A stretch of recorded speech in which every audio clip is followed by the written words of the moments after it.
நாம் பிறருக்கு செய்வது மற்றொருவர் மூலமாக நமக்கே வந்து சேரும்.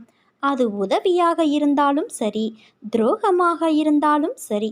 அதனால் ஒரு விஷயத்தை செய்யும் முன்பு அது நல்லதா கெட்டதா என்று நிதானமாக யோசித்து முடிவு எடு என் குழந்தையே. என்னை வணங்கு, உன்னை ஆசிர்வதிக்கிறேன் என நான் ஒருபோதும் சொன்னதில்லை. மனதார நீ நினைத்தாலே போதும், உன்னை நான் ஆசிர்வதித்து விடுவேன். காலம் தாழ்த்துகிறேன் என்று வருந்தாதே. சரியான நேரம் வந்து விட்டது. உன்னை நினைத்து நான் கவலைப்படுவதா அல்லது வருத்தப்படுவதா? நீ என்னை பார்க்கும்போது கண்ணில் ஆனந்தமும் மனதில் வேதனையும் தெரிகிறதே. என் பிள்ளையான நீ வேதனை கொள்ளலாமா? உனக்கு துணையாக உன் அன்னையான நான் இருக்கிறேன். உன் மனம் என்பது குழந்தையின் மனதை போன்று பளிச்சென்று தெளிவாக உள்ளது. நீயோ அதை உணராமல் தேவையில்லாத விஷயங்களை நினைத்து புலம்பி வருத்தப்பட்டு கொண்டு இருக்கிறாய். இவ்வுலகில் தவறு செய்யாதவர்கள் என்று யாருமே கிடையாது. சிலர் தெரிந்தும் சிலர் தெரியாததுமாய் செய்கிறார்கள். அவர்களுக்கான சூழ்நிலை, நேரம், அவர்களின் வினையின் பயனால் இவ்வாறு செய்த தவறுக்கு மனவலியும் வேதனையும் அடைகிறார்கள். உன் மனதில் ஏற்படும் அனைத்திற்கும் பொறுப்பு நானே. உன் தவறை நினைத்து வருந்துகிறாய், திருத்திக் கொள்ளவும் நினைக்கிறாய். அது அப்படியே நடக்கும். உன்னை நல்வழிப்படுத்தவே ஜென்ம ஜென்மமாய் உன்னை பின்தொடர்ந்து வருகிறேன். அதை நிறைவேற்றியும் தருவேன் என் குழந்தையே. சில எண்ணங்கள் நிறைவேறவில்லை என்பதால் வாழ்க்கை முடிந்து விடாது. ஏதோ ஒரு காரணத்தால் இறைவன் உன்னை காப்பாற்றியிருக்கிறார் என்று நீ மகிழ்ச்சி கொள் என் குழந்தையே. என்னுடைய அருமை பெருமைகளை சொல்ல இந்த பிறவி போதாது. இன்னும் 7 ஜென்மம் வேண்டும். அவசரமான உலகில் நாம் வாழ்கின்றோம். பொறுமை குறைந்து போகிறது. எதை எடுத்தாலும் அவசரமாக செயல்படுகின்றோம். நினைத்தது நடக்கவில்லை, நாள் தள்ளிக்கொண்டே போகிறது. என்ன நினைத்தாலும் நடக்கவில்லை என்ற மனக்குழப்பம். அடிக்கடி நாம் மனதிற்குள்ளே கேள்வியாய் வந்த வண்ணம் நாம் எதையாவது ஒன்றை பின்பற்றி வந்தோம் என்றால் நாம் நினைத்ததை அடையலாம். உதாரணத்திற்கு, என்னை முழுமையாக நம்ப வேண்டும். அந்த நம்பிக்கை ஒவ்வொருவருக்கும் மாறுபடும். என் தங்கமே, உனக்குள்ள எந்த பிரச்சனையும் அந்நியர் கண்களுக்கு தெரியாமல் இருக்கட்டும். உன்னை புத்துணர்வு படுத்து. நான் ஒரு முறை தந்த வாக்குறுதியை மறுமுறை திருத்த மாட்டேன். சொன்னால் சொன்னதுதான். நீ ஜெயிப்பாய் என் குழந்தையே. உன் பிரச்சனைகள் அனைத்தும் தேரும். உன் வாழ்வு மீண்டும் திரும்பும் என்று ஒரு முறை சொன்னேன். அதையே மீண்டும் சொல்வேனே தவிர மாற்றி சொல்ல மாட்டேன். நான் பொறுமையாக இரு என்று சொல்வதை நீ புரிந்து கொள். பொறுமை என்பதை சோம்பேறித்தனம் என எண்ணிவிடாதே. சோம்பல் உள்ளவர்கள் எதை விரும்பினாலும் கிடைக்காது.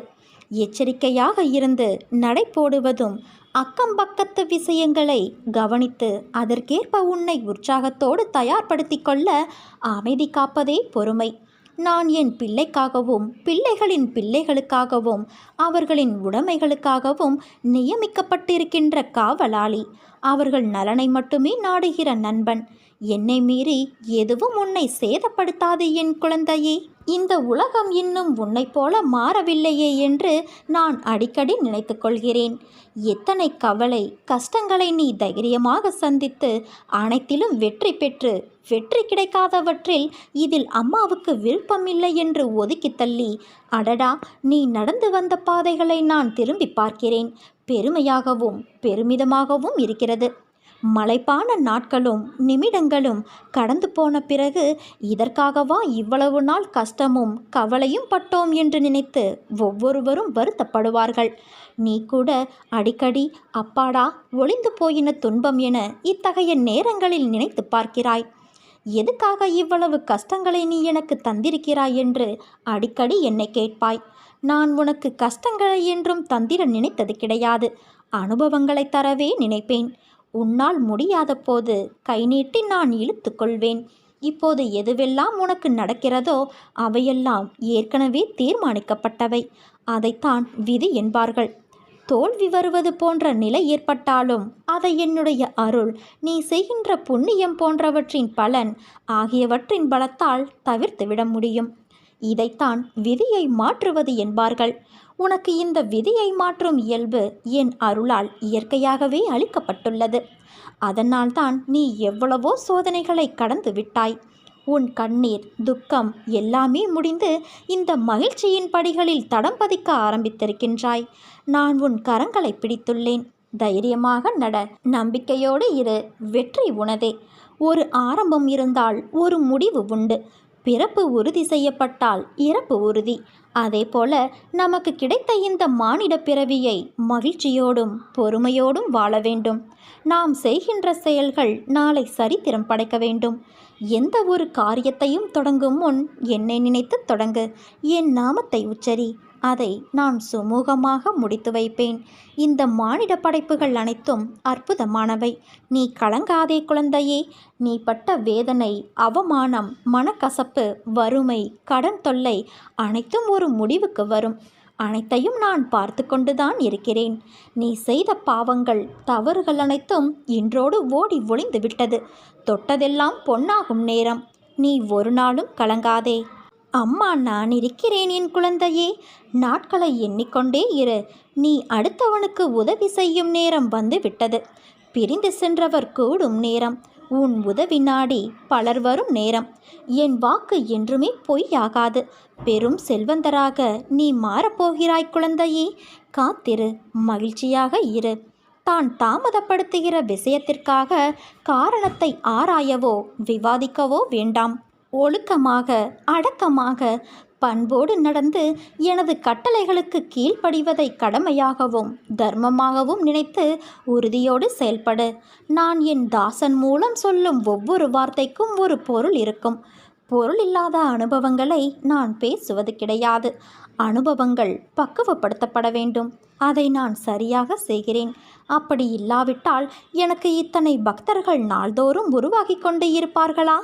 ஆரம்பத்தில் என் மீது அதிக பக்தியும் பாசமும் கொண்டு நீ கேட்டபோதெல்லாம் உடனே நான் பதில் கொடுத்தேன். இப்போதோ என்னை மீறிய சக்தி ஏதோ ஒன்று இருப்பது போல நீ கலக்கத்தில் இருக்கிறாய். ஜீவனத்திற்காக நீ கவலைப்படுகிற எல்லா விஷயங்களும் அழிந்துவிடும். என்னையே சதா பற்றி கொண்டு இருக்கிறவனுடைய குறிக்கோளை நான் அளிப்பதே இல்லை. நீ ஓய்வெடுத்துக்கொள். உனக்கு நல்ல உத்தியோகத்தை நான் உருவாக்கி கொண்டுள்ளேன். விரைவில் தருவேன். விபத்து நடந்ததிலிருந்து எதிலும் ஒரு பற்று இல்லாமல், எதிலும் நம்பிக்கை இல்லாமல் நீ இருக்கிறாய்.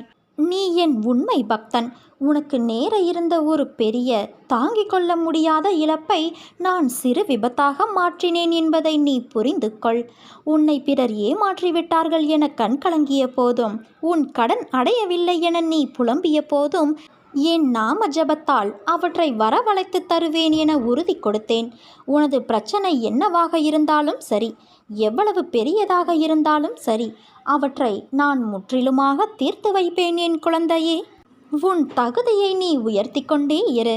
உன்னை விட்டு எவர் விலகினாலும் அது அவர்களுக்கே பலவீனமாகவும் இழப்பாகவும் முடிய வேண்டும். லட்சக்கணக்கான பக்தர்களின் கோரிக்கைகளை நான் நிறைவேற்றியுள்ளேன். உன்னை மட்டும் எப்படி நான் மறந்து விடுவேன்? நான் உன் விருப்பத்தையும் நிறைவேற்றுவேன். கொஞ்சம் பொறுமையோடு இரு. உன் கண்ணீரை நான் அறிவேன் என் குழந்தையே. நான் உன்னை கட்டாயமாக பல மடங்கு சந்தோஷம் பெற ஆசிர்வதிக்கப் போகிறேன். கூடிய விரைவில் உனக்கு ஒரு நல்ல செய்தியும் கொடுக்க போகிறேன். அதனால் எந்த கவலையையும் நினைத்து கண்ணீர் வடிக்காமல் அம்மா இருக்கிறார் என்று தைரியமாக இரு என் தங்கமே. ஒருபோதும் நம்பிக்கையை மட்டும் நீ கைவிடாதே. நீ முடிந்தது என்று நினைக்கும் வேளையிலும் கூட உன் அன்னையான நான் உனக்கு ஒரு அற்புதத்தை அனுப்புவேன்.